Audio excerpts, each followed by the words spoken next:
Bismillahirrahmanirrahim.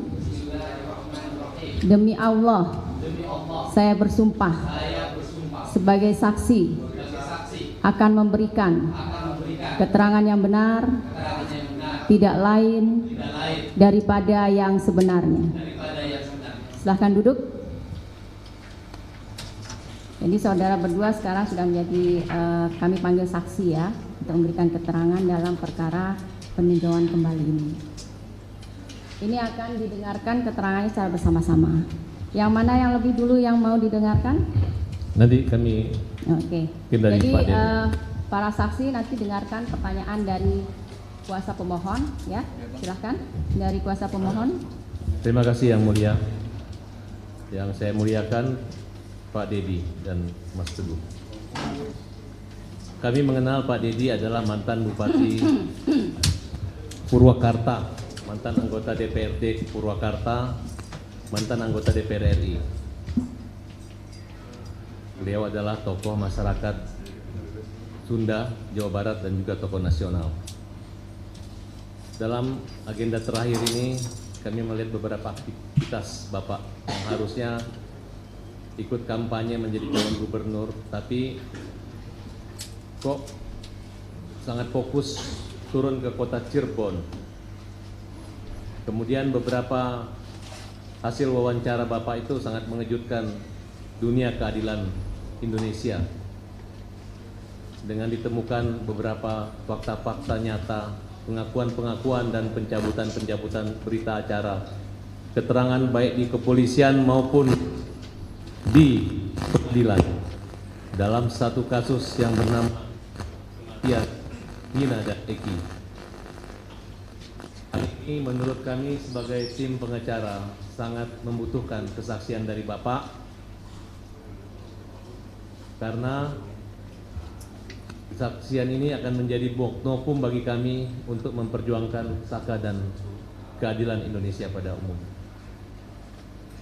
Pertanyaan kami kepada Pak Dedi, kami ucapkan terima kasih.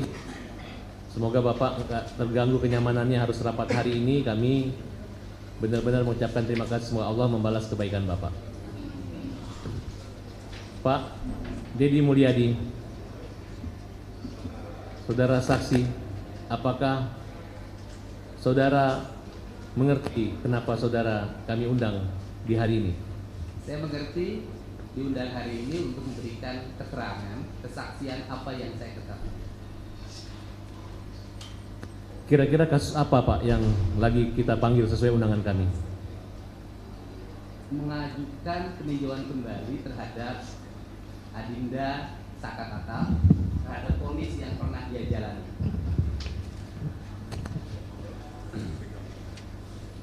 Apa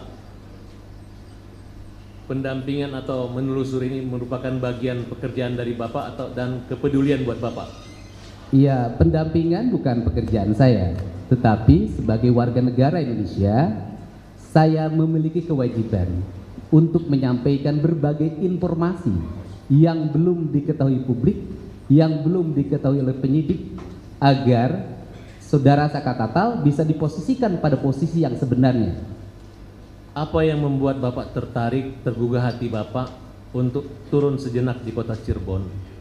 Keterpanggilan jiwa, karena ada masyarakat yang tidak berdaya menghadapi berbagai tuduhan, tuntutan, dan hukuman yang dialami tanpa sempat memberikan pembelaan yang sempurna dalam perjalanan hukumnya. Apa yang Bapak petik, Bapak rangkum, Bapak sampaikan kepada kami, kepada majelis? Titik ketidakadilan itu apa? Temuan Bapak yang Bapak dapatkan? Temuan yang saya dapatkan telah saya sajikan di channel YouTube Kang Dedi Mulyadi Channel.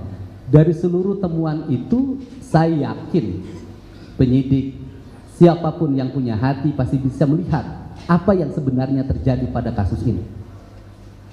Bapak pernah mewawancarai Saka Tatal? Pernah. Nilai-nilai apa yang Bapak dapatkan? Iya, nilai yang dapatkan pertama dari sisi kemanusiaan. Saudara Saka Tatal pada usia remaja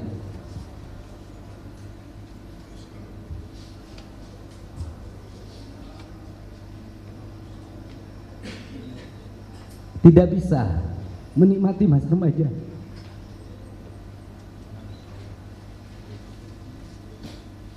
dan dia harus melewati penjara dalam kurun waktu yang lama, mengalami tekanan psikologi, tekanan fisik yang harus dia alami. Dan yang saya kagumi adalah setelah bebas dia menyatakan menggugat pada negara bahwa dia tidak bersalah. Sikap ini adalah sikap patriotik anak muda Indonesia yang harus menjadi contoh. Bapak bertemu keluarganya, kakaknya, ibunya? Saya hanya bertemu kakaknya. Bertemu kakaknya waktu pertama kali saya berkunjung dan bertemu saudaranya bernama Sadikun. Pak Dedi pernah ke rumahnya? Saya pernah ke rumahnya. Ada motor atau ada kekayaan atau nilai-nilai sosial yang tinggi di situ yang Bapak temukan? Iya, saya lihat hanya ada rumah yang dalam posisi rumah yang sangat jelek. Kemudian berapa orang yang sudah Bapak wawancarai saat itu? Kalau sampai saat ini mungkin sudah puluhan ya, saya sudah nggak bisa menghitung.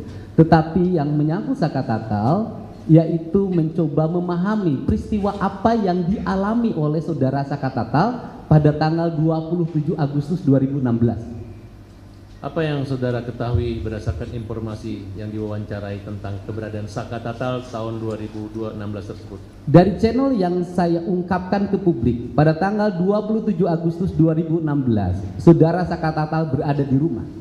Dia berada di rumah neneknya dan berada di rumah Sadikun.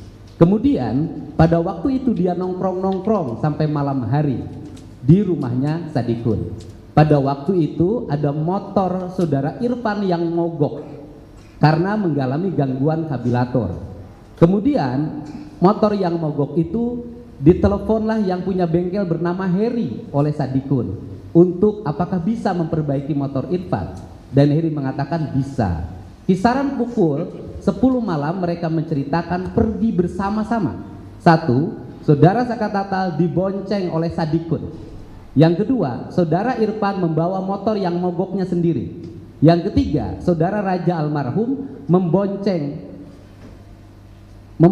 Kodir, dan Kodir bertugas untuk nyetep. Mohon maaf, nyetep itu adalah kakinya Kodir didorongkan pada motornya Irfan agar bisa berjalan. Kemudian setelah mereka berangkat masuk ke flyover. Di flyover itu Sadikun menceritakan ada kerumunan orang, ada polisi di situ, dan Sadikun berkesimpulan bahwa itu adalah operasi tilang. Sehingga karena dia tidak bawa surat-surat motor, dia tidak jadi lewat ke flyover, dia turun ke jalan arteri yang bawah. Kemudian mereka akhirnya sampailah ke bengkel Heri, dan bengkel Herinya motornya diperbaiki. Dari seluruh rangkaian yang saya lakukan bersifat mendadak, dalam bahasa hukumnya mungkin rekonstruksi, kalau saya tidak punya kewenangan untuk itu. Semua alur berjalan sempurna, tidak ada yang satu sama lain saling bertentangan.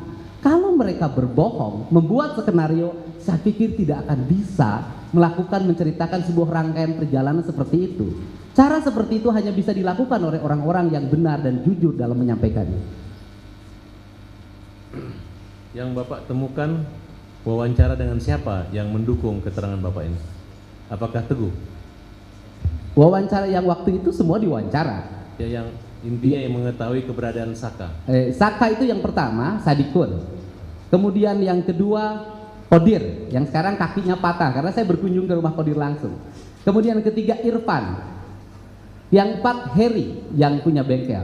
Dan saya bertanya pada mereka, kenapa seluruh pernyataan ini tidak disampaikan dulu pada sewaktu sidang?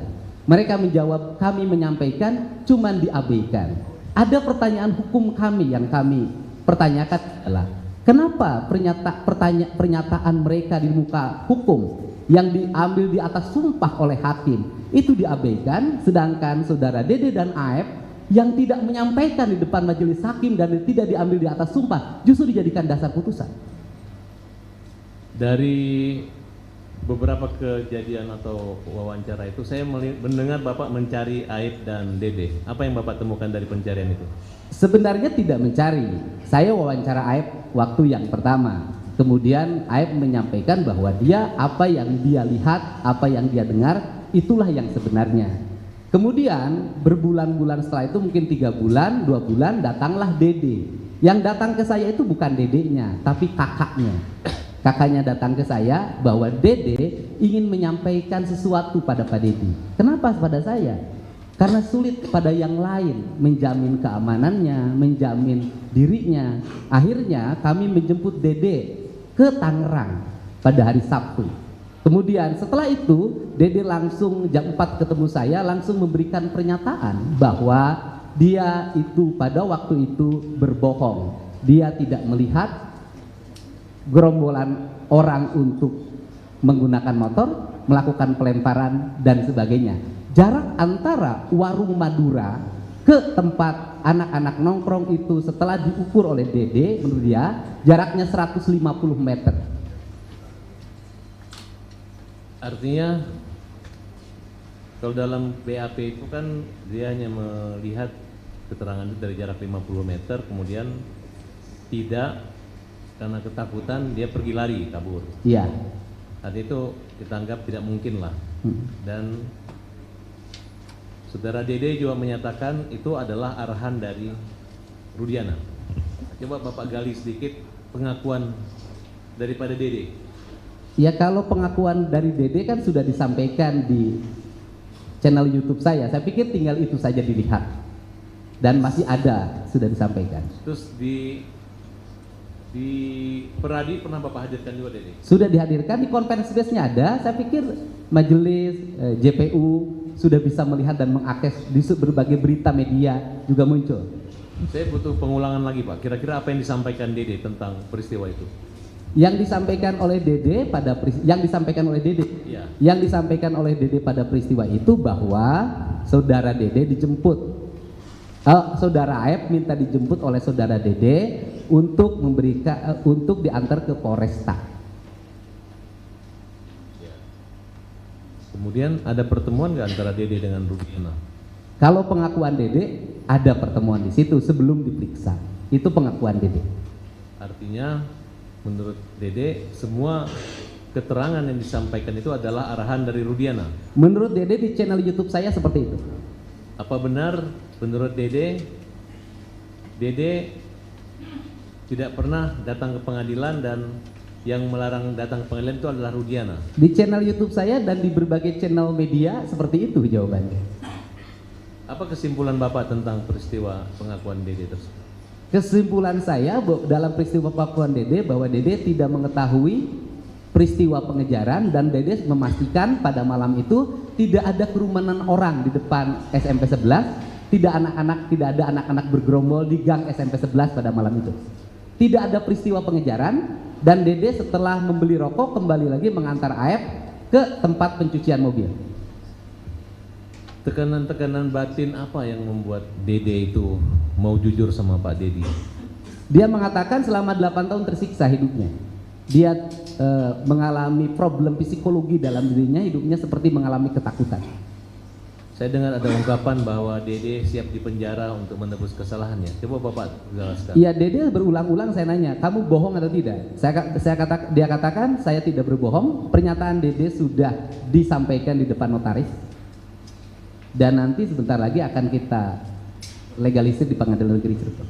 Karena ini erat kaitannya dengan saya mendapat informasi bahwa Bapak dilaporkan oleh Aep, Bapak dan Pak Dedi dan Dede dilaporkan. Iya. Ini menyangkut seolah-olah menghalangi merintangan dan berbohong lah kira-kira penyidikan. Tapi saya yakin apa yang Bapak lakukan itu bukan satu kejahatan. Iya, yang saya lakukan hanya ingin menyampaikan informasi tentang sebuah peristiwa secara terbuka dan semuanya ingin diuji lewat lembaga peradilan karena saudara Aep dan Dede sebelum saudara Dede bertemu saya sudah dilaporkan ke Mabes Polri oleh keluarga terpidana atas dugaan kesaksian palsu. Sedikit lagi bisa tidak Bapak mengungkapkan atau menyebutkan siapa-siapa orang yang mengalami penyiksaan yang Bapak wawancarai, baik yang sudah keluar dari penjara selain Tata ataupun siapa yang pernah Bapak wawancarai? Kalau diwawancarai musuk di channel tidak ada kalau yang di dalam karena kan aturannya kan tidak boleh. Yang saya hanya mewawancarai kan yang di luar. Ya, yang di luar. Yang di luar itu diantaranya saudara Aldi, adiknya dari Eka. Apa cerita Aldi kepada Bapak? Sama, bahwa dia mengalami penyiksaan yang luar biasa, kemudian dia berhenti disiksa karena EK-nya menyampaikan bahwa saya pelakunya, kemudian kamu bukan pelakunya, untuk menyelamatkan adiknya. Oke. Kalau yang Bapak ketahui tentang Teguh ini bagaimana, Pak? Saudara Teguh adalah orang yang datang ke rumah saya untuk menyampaikan peristiwa yang sebenarnya, karena waktu itu Saudara Teguh pada saat tanggal 27 Agustus 2016 itu bersama-sama terpidana yang lain. Pertama dia berkumpul di rumah Bu Nining, karena Bu Nining merasa bising kemudian diusir, pindahlah ke rumah Hadi. Malamnya mereka tidur di rumah anaknya Pak RT Pasren. Di keterangan di 2016 Saudara Teguh menyampaikan bahwa dia itu kan pada kisaran jam 10, setengah jam 9 itu beli nasi kuning. Sepulang beli nasi kuning langsung ke rumah Hadi dan kemudian nginep di rumah RT Pasren. Tetapi pada waktu BAP 2016 Saudara Teguh diarahkan, menurut keterangan Saudara Teguh pada channel YouTube saya, bahwa Saudara Teguh sepulang dari beli nasi kuning langsung pulang ke rumah dan tidur. Saudara saksi tahu kalau Saudara Teguh sudah mencabut keterangan saksi beliau? Menurut keterangan Saudara Teguh mencabut pada waktu kasus Peggy 2024.